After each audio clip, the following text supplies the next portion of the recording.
Read our latest coverage of the Ukraine crisis.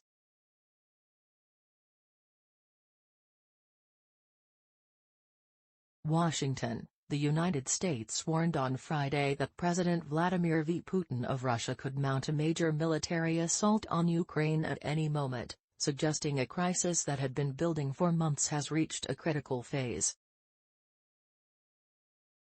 The Pentagon, which has ruled out deploying troops to defend Ukraine, sent 3,000 soldiers to neighboring Poland on Friday as tensions mounted, reinforcing the U.S. military personnel being dispatched to help NATO allies. A host of countries, fearing an imminent invasion, told their citizens to leave Ukraine. And President Biden spent more than an hour on a call with allies to discuss diplomacy and deterrence, the White House said. Ukraine warned that drills by Russia and Russian-backed separatists had left the country all but encircled and its ports effectively blockaded, the latest evidence of a shift in tone after weeks in which Ukraine's leaders had downplayed the threat of an attack. With the United States pushing for a diplomatic solution, Mr. Putin and Mr. Biden will speak by phone on Saturday, according to the Kremlin and a White House spokesman, and the Kremlin said Mr. Putin would also speak again with President Emmanuel Macron of France.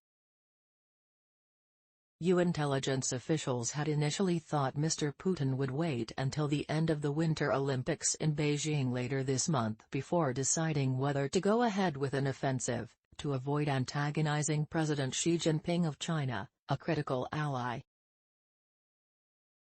In recent days, however, new intelligence and further Russian troop deployments prompted a change in their assessment.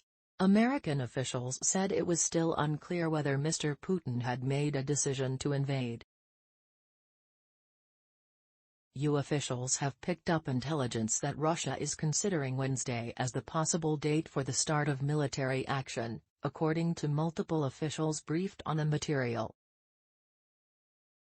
Those officials, who spoke on condition of anonymity to discuss sensitive information, acknowledged the possibility that the mention of a particular date could be part of a Russian disinformation effort. The combination of the Russian troop movements and the new intelligence prompted a cascade of public warnings by the United States and other countries, including the Netherlands, Latvia, Britain, Japan and even Russia, to any citizens remaining in Ukraine. Many others began evacuating embassy staff. The Russians are in a position to be able to mount a major military action in Ukraine any day now, Jake Sullivan, Mr. Biden's national security advisor, told reporters at the White House on Friday, adding that an invasion could begin during the Olympics. The risk is now high enough and the threat is now immediate enough that this is what prudence demands.